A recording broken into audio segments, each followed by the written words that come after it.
for attending our work session. I will call the meeting to order at 6 o'clock. We will begin with the public comment to the board. This is the point in our board meeting where our public can address items pertinent to our agenda for this meeting. No more than 3 minutes, and not mention any teachers or students by name. Do we have any public comment? Nope. We do not. We'll move on to the next item on the agenda, which is item number 3, new business. Discussion of tentative agreement with the Avon Federation of Teachers. Dr. Wyndham.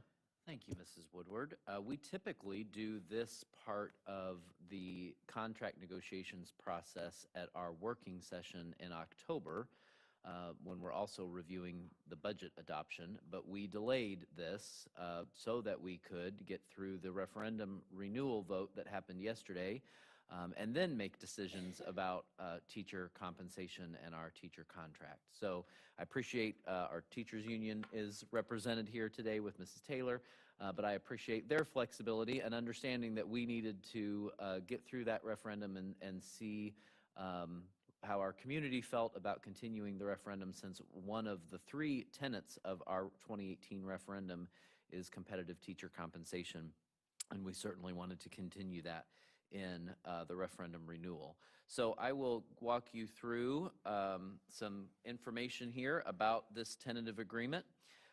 This process starts for us each year at the usually in August. We held our first public hearing at a school board meeting in August 25th.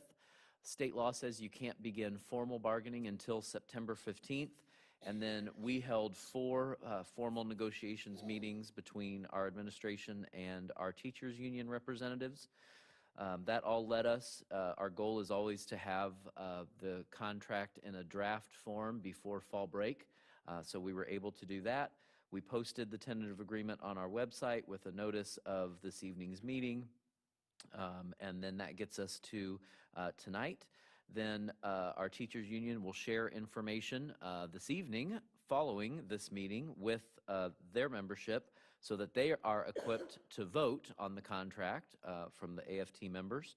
That gets us to our November 10th board meeting next Monday, at which time we'll hold another public hearing before we bring the contract to you for ratification, so that we can hit the state deadline of November 15th. So it is really a 3-month process to meet all the state requirements and have the interactive dialogue that we have with our teachers union. I also want to give some praise to our negotiations team. We have great representation on our negotiations team, and Mrs. Woodward and I were just talking about this last night. We have a long history of such a great relationship with our teachers union, and some of these individuals that are listed here have been, this is my now 9th year serving on the negotiations team, and some of these teachers have been on the team longer than I have, and so they are well versed in our contract and how we approach compensation, and it's just a very collaborative group that we get to work with. And then, of course, Mrs. Glass and Mrs. Williams work with me to represent the administration. So what you have before you is a summary of the proposed teacher salary increases. In this compensation model, all eligible teachers would receive an increase to their base salary. Teachers with Avon experience will receive an additional increase in base salary based on their years of teaching experience here, which is similar to how we have approached this in previous contracts over the last few years. And then teachers at the top of our salary range would receive a one-time stipend in addition to that $1,400 increase if they were eligible. This does increase our starting teacher pay to $54,000. Which is very competitive, and you'll see that here in just a moment. So that equates to an average of a 2.4% increase for our eligible teachers. Eligible meaning they worked at least 120 days last year, and their evaluation was effective or highly effective. Quick question on that. Do we know what percentage of the teachers will be eligible for the $1,400 increase because they were effective or highly effective? It would be over 90%. Sheila, do you have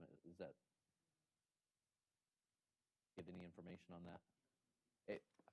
Yeah, And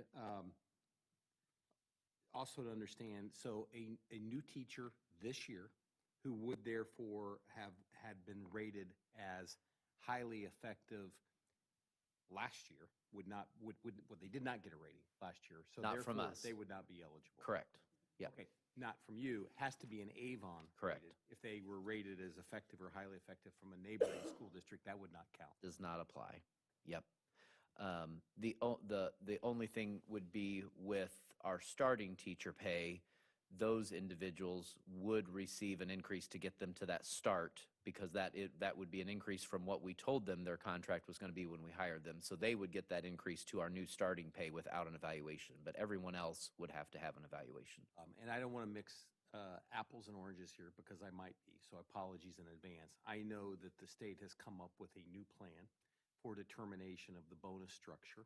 Is that and that's for my understanding is this school year going forward, not last school year.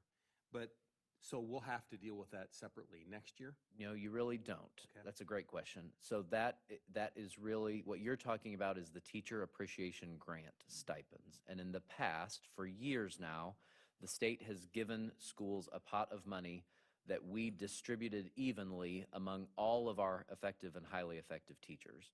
The board really didn't have to take any action on that because the state law said the state said this is how it has to be dispersed. It didn't require school board action.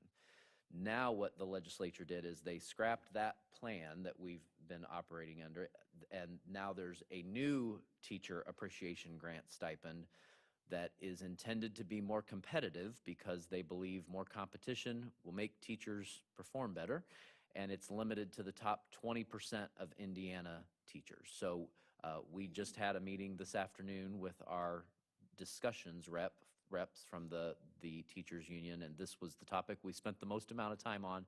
But again, the state has prescribed the process that has to be followed. It really wouldn't probably require board action because it's been so dictated either by legislation or the Indiana Department of Education. But for next year, and I know I'm getting the cart before the horse, but for next year, if we wanted to come up with a similar plan to this and we're using the effective, highly effective paradigm, then that could be a little skewed if there's only going to be 20%. No. We would still do our evaluations the same way. And we just updated our evaluation system last year. And so the state now says you don't even have to evaluate teachers in those 4 categories. And we weren't willing to change our evaluation process. That Teacher Appreciation Grant stipend process is totally separate and outside of the teacher contract. Thank you. So every year we have to do this whole process by November 15th. And then the state also kind of has had this side process of Teacher Appreciation Grant stipends. In the past, teachers got those funds in December. Now they won't get them until probably April or even May, yeah. And they're much larger stipend amounts. And so that's why we're working closely with our teachers union because it's a very different process.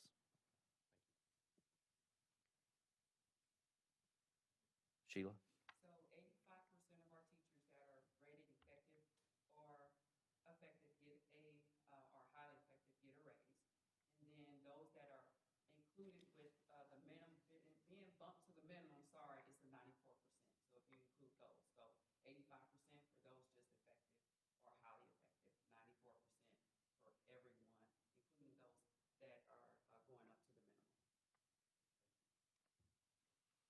Okay, so I don't think our public could hear that, Sheila. So I think what you said was 85% will receive, what was the 95%? 94%, I'm sorry.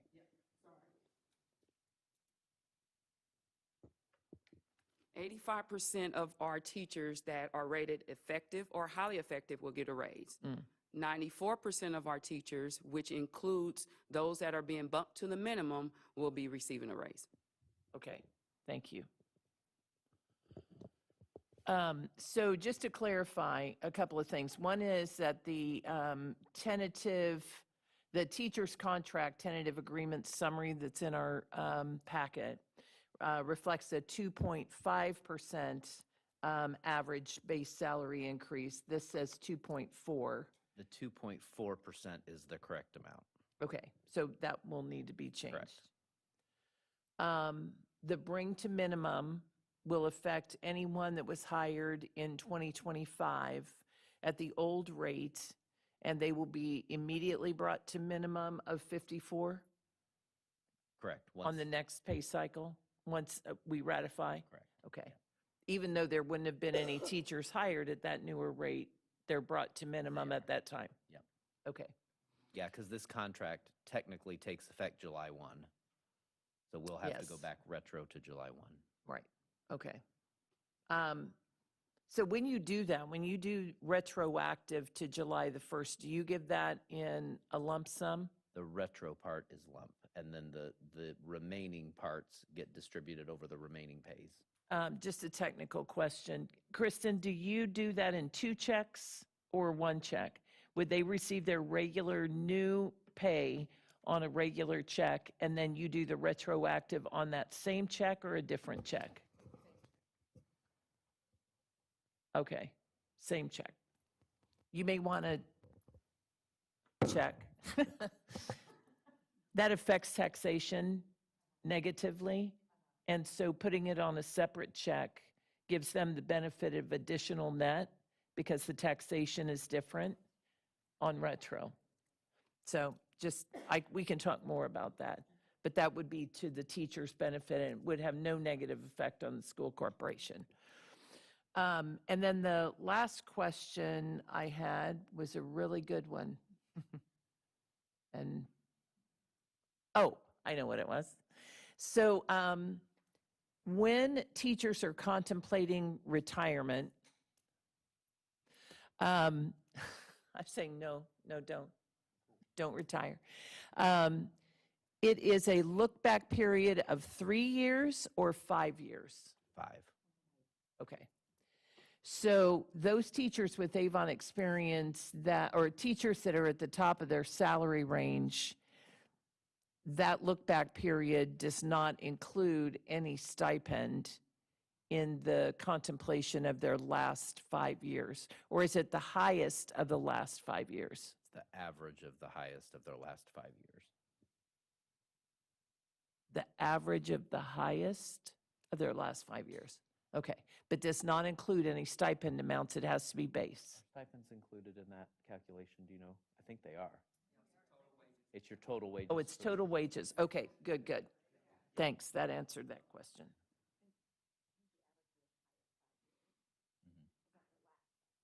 Your highest 5 years, yeah.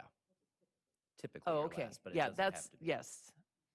That's how most pension plans work, is that it's the highest 5 years of earning, not necessarily your last 5.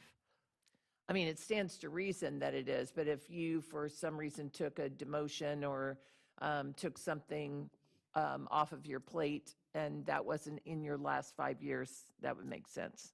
You step back from a role. Okay. Scott, I have a question. Do they still pay? Turn your mic on. Do they still pay teachers for unused sick days? No, That is gone now. correct. That's been gone for A several long years, time. yeah. Yeah.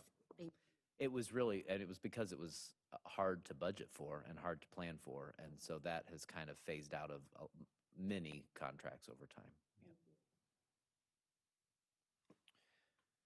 So we always look at our comparison schools and look at how our proposed contract compares.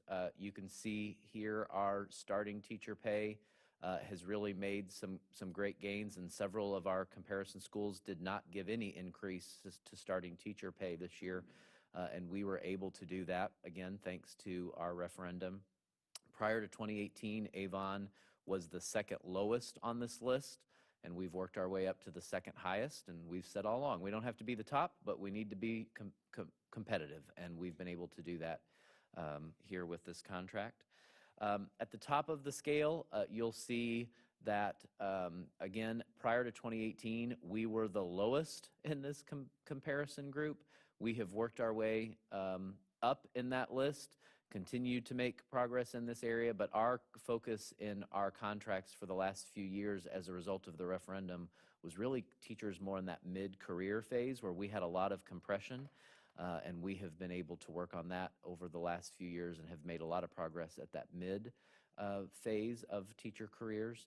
And but we were again pleased that we've made progress here, and some districts are just giving stipends this year to teachers at the top of their scale, and we are able to give an addition to the base that many of our comparison schools are not able to do this year. You'll see some other language in the contract that's been changed. We've updated some language with the sick leave bank. Some extracurricular stipends were updated. If you remember last year's contract, we had two different sections of the extracurricular stipends because we had to have one part that was the old structure, K-4 elementaries, intermediate schools, middle schools. Now in this contract, you'll see the entire structure has been changed to reflect our current reality, the K-5 and 6-8 structure. And so we spent a lot of time, and by we, I mean Kristen, spent a lot of time looking over our extracurricular stipends to make sure that they were updated to reflect this new structure. We did add, in some years, there's a lot of changes to our ECA structure. This year, their changes were very minimal. We did add unified flag football at Avon High School, which is an IHSAA sanctioned sport and is incredible to watch happen. If you ever get a chance to go to a unified flag football, those are high school students with disabilities that are buddied up with high school students that are there as buddies, and the rules of the football game are totally different. You have to work with your buddy to catch a ball and throw a ball and score a touchdown. It is really fun to watch, so it's neat to see that. We removed a K-5 music coordinator stipend that was no longer needed, and then, like I said, we restructured some of our middle school stipends basically around the reconfiguration and the opening of Middle School West. I have a quick question about our ECA stipends. Do we do any research just with surrounding districts, and are we pretty competitive in that matter? We don't do it every year, and partially is because there are so many stipends. And every school does it differently. That it would be a monumental task to do. But every few years we will look at different stipends. So a couple years ago we focused heavily on athletic stipends, and we did a whole market comparison of were our coaches paid competitively, how many assistants did the different sports have. A couple years prior to that, we did a big reflection on, or big study on performing arts, and were we competitive with performing arts. One of the challenges that we always face is we always try to put information or put salary increases into teachers' base salaries. Some years we're able to increase ECAs and some years we're not. And so this year we felt like we didn't grow as many students as we were hoping to grow. And so we didn't have as many funds as we thought we were going to have. And so we wanted to put the available dollars into base salary increases that impact every teacher. And so we were not able to give an across-the-board raise to ECAs. And I doubt that many of our competitors are going to be able to do that either when you look at the climate in Indiana right now. But that's one of those things where we can't do that year over year over year, because then we do fall behind. So we always try to kind of monitor that. For the ECA, do you have like groups that monitor that, or like look for the need and places we can cut back on, or how is that decided on? So we actually, the reconfiguration that we did going into this school year was a great opportunity for us to look at every ECA at the K-8 level. And we found a lot of areas that we were like, well, that's been in our contract for a long time. Is that working that way? And we made a lot of changes based off of just that analysis that reconfiguration forced us to do, but we probably should have done earlier. But stipends that were at the intermediates that we no longer needed, obviously, because we don't have intermediate schools, but then just also really looking at, especially with 3 middle schools, there were some areas we were able to just do one stipend that is making sure that is happening across all 3 schools, and that saved us money from not having to have a stipend at each of the 3 schools. So I would say K-8 is probably about as zeroed in as it's been in a long, long time because of that work. Um, Can you give us a brief summary? It talks about the language added to clarify the sick leave bank. Can you give us more detail on that? I'm going to let Mrs. Williams do that. It was really primarily just, instead of just saying sick bank, in the narrative, it talks about catastrophic illness. Just because we were getting some,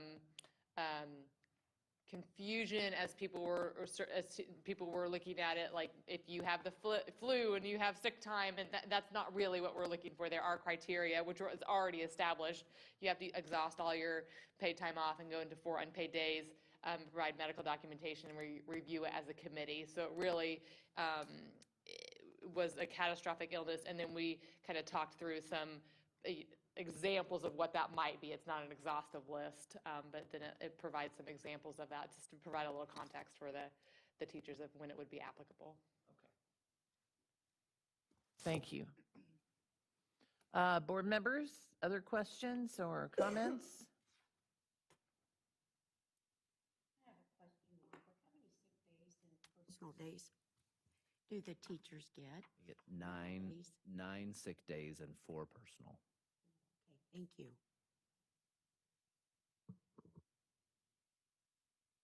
Other questions?